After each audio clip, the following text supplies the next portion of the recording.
Welcome to Spain. Just survived our first week. You did great. Natalie and I are both blessed to have jobs that allow us to work remote. So we recently took advantage of that by getting rid of most of our stuff to travel the world as digital nomads. Our first destination away from home is here in Valencia, Spain's third largest city. It's been our home for the past 6 weeks. We had never been to Spain, didn't know anyone in Spain, but we wanted to discover what life might be like here. Founded by the Romans, Valencia is almost 2,000 years old, and its rich history is evident in its architecture. For our next video, we'll give you a proper tour of the city, but today, we'll introduce you to the neighborhood we're staying in, El Cabañal. This town sits right on the beach and is only a 20-minute bike ride from the city center. But cycling is just one of the many conveniences of getting around from here. There's a vast network of frequent buses, trams, and underground trains that even run regularly into the late winter hours. But because of the town's density, most everything we need day to day is within walking distance. Most weekdays, we have an established routine. In the mornings, we'll take out the trash and always recycle. Everything has its place here. Per usual, it'll be a busy workday for us, but first, coffee. There's a ton of options around here for coffee and breakfast, but this place is Natalie's favorite. The options here might seem extravagant, but don't worry, the prices are incredibly cheaper than back home in Florida. With plenty of caffeine and carbs to get us going, we're primed for a productive day.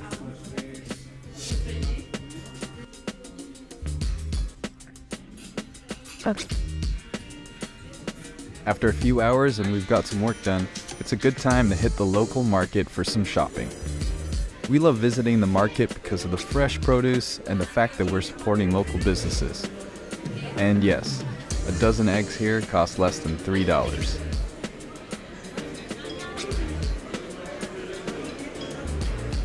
When the market doesn't have what we're looking for, there's also a nearby grocery store that has everything we need. It's called Mercadona, but we nicknamed it Publix because it reminds us of home.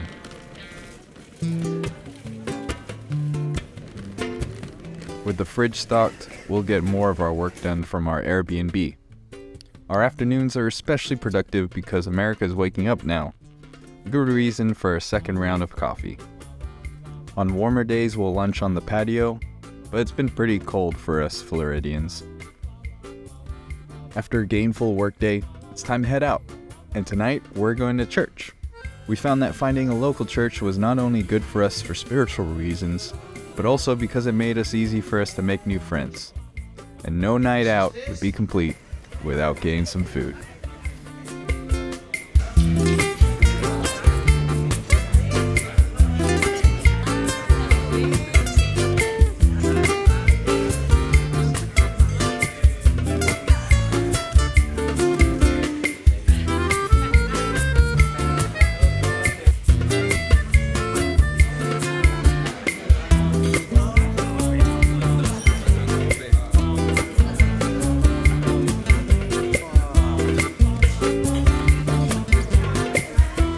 Food is easily one of my favorite things about Spain. But before I let you go, allow me to introduce you to a centuries-old food tradition that put Valencia on the map.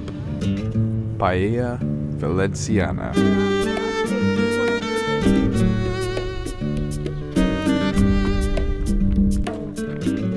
We are here. ¿Dónde está? Estamos en Valencia, en Dilet, España. España. Valencia, we're gonna have the local dish. One of our goals here was to eat like the locals, so we're gonna eat their local dish, Paella Valenciana. Paella, love you. Estados Unidos. Oh.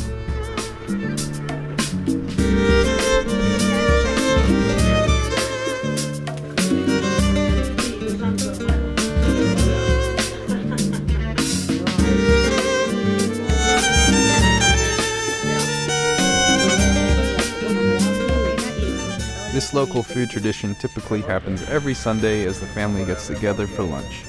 But before we can feast, there's work to do. The fire is going to need a lot of wood.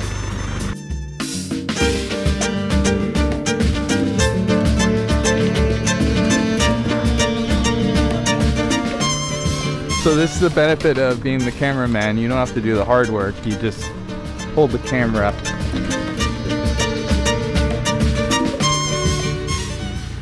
We're on a family farm that's sitting a little north of Valencia, and in this red soil, they grow the world-renowned Valencia orange.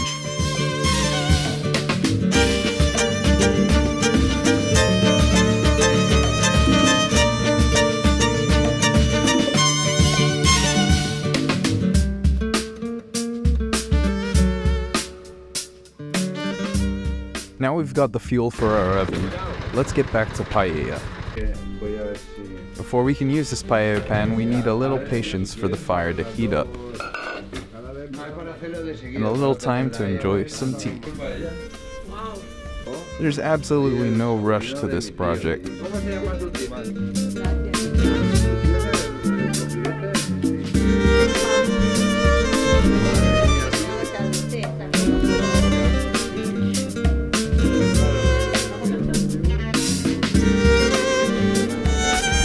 As for the foods that'll be going in, first there's the meats. And no, it's not seafood.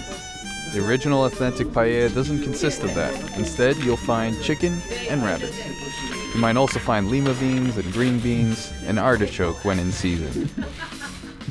Paella was originally created by rice farmers who gathered what ingredients they could find and cook it all in one pan for their lunch. And for farmers back then, that would most often be chicken and rabbits, green and white beans, and other veggies. Along with the local rice, this is what makes up true paella, Paella Valenciana.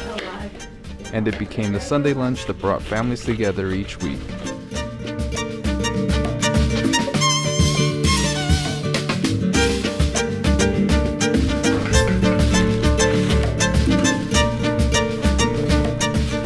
There's a very clear art to this meal. You're not just tending the foods, you're tending the fire too.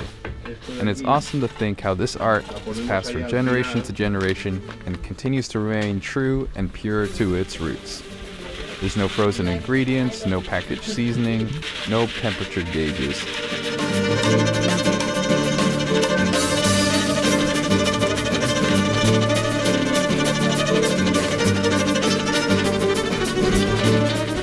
When it's ready, it brings people of all backgrounds together.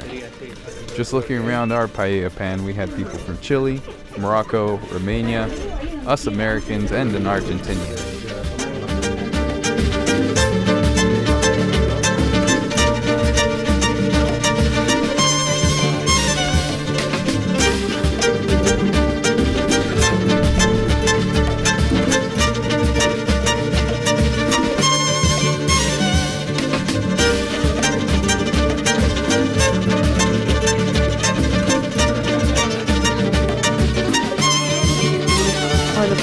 Gracias por este que iba a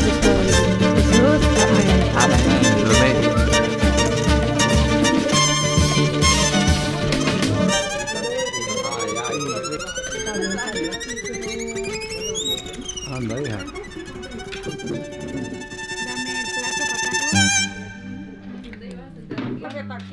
No pasa nada, lo malo es que faltara uno. ¿Cuál es para mí? Este o aquel que quieras, ahí tienes su sitio. Nico, y ¿no? si no me lo llevo y lo cuido este. No, no falta, ya lo cuidamos. ¿Y Nico? Para Nico, ¿no?